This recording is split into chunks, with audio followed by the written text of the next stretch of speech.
Di sebuah kota yang ramai, terdapat seorang pemulung bernama Pak Budi. Setiap hari, ia mengumpulkan barang-barang bekas dari jalanan, mengais rezeki dengan sabar meski hidupnya penuh dengan keterbatasan. Meski pakaiannya lusuh dan wajahnya penuh kerutan, Pak Budi selalu tersenyum kepada siapa saja yang ia temui. Ia tinggal di sebuah rumah kecil di pinggiran kota dan hanya memiliki satu impian sederhana. Anak-anaknya bisa meraih kehidupan yang lebih baik. Di sisi lain kota, ada seorang bos muda bernama Arga. Arga baru saja mendirikan sebuah perusahaan teknologi startup yang tengah berkembang pesat. Dengan segala kesuksesan dan kekayaan yang dimilikinya, ia seringkali merasa kesepian. Arga terkadang merasa hidupnya kosong meskipun ia memiliki segalanya yang bisa dibeli uang. Ia sering menghabiskan waktu di kantor atau bergaul dengan teman-teman yang hanya peduli pada status sosial dan kekayaan.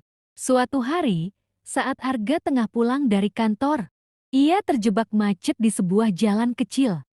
Tiba-tiba mobilnya berhenti di depan sebuah gerobak tua milik Pak Budi. Pak Budi sedang memungut barang-barang bekas di trotoar dengan cekatan. Arga menurunkan kaca mobilnya dan melihat Pak Budi sedang menatap tumpukan sampah dengan serius, seolah mencari sesuatu yang berharga di sana. Melihat kondisi Pak Budi yang sudah tua dan lelah, Arga merasa tergerak. Ia keluar dari mobil dan mendekati Pak Budi. "Pak, ada yang bisa saya bantu?" tanya Arga dengan penuh perhatian. Pak Budi mengangkat wajahnya dan tersenyum kecil. "Ah, saya hanya sedang mencari barang bekas untuk dijual." "Pak, tidak perlu khawatir," jawabnya dengan sopan. Arga tak bisa menahan rasa kasihan. Ia memutuskan untuk mengajak Pak Budi duduk di sebuah kedai kopi terdekat. Di sana, mereka mulai berbicara lebih banyak. Pak Budi menceritakan tentang kehidupannya, tentang perjuangannya membesarkan anak-anaknya meski dengan serba kekurangan. Arga terdiam mendengarkan, merasa tersentuh dengan cerita hidup Pak Budi yang penuh pengorbanan. Di sisi lain, Pak Budi juga mendengar cerita Arga. Ia menceritakan bagaimana Arga bekerja keras untuk meraih impian, namun tetap merasa ada kekosongan dalam hidupnya.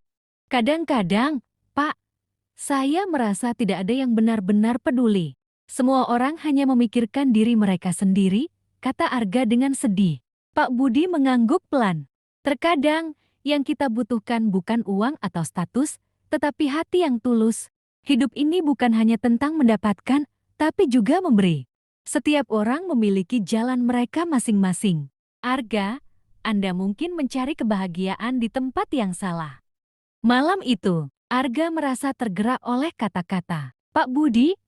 Ia menyadari bahwa selama ini ia terlalu fokus pada pekerjaan dan kesuksesan, hingga melupakan hal-hal sederhana yang bisa membuat hidupnya lebih berarti. Setelah berbicara lebih lama, Arga memutuskan untuk memberikan sedikit bantuan kepada Pak Budi. Tetapi lebih dari itu, ia merasa ingin melakukan lebih banyak untuk orang-orang yang membutuhkan. Beberapa bulan kemudian, Arga membuka program beasiswa untuk anak-anak dari keluarga kurang mampu, termasuk anak-anak Pak Budi.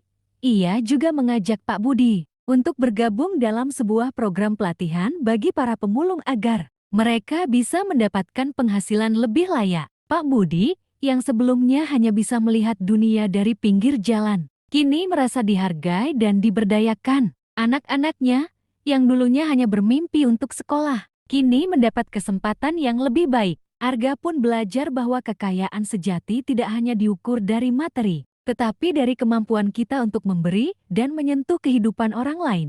Ia mulai menghabiskan lebih banyak waktu bersama orang-orang yang ia cintai, dan merasa lebih penuh dengan kebahagiaan yang sederhana. Di tengah dunia yang serba sibuk dan penuh tuntutan, pertemuan antara pemulung sederhana dan bos muda itu menjadi titik balik bagi keduanya. Mereka berdua, dengan cara masing-masing, belajar bahwa hidup bukan hanya tentang apa yang kita miliki, tetapi bagaimana kita memberi makna bagi orang lain.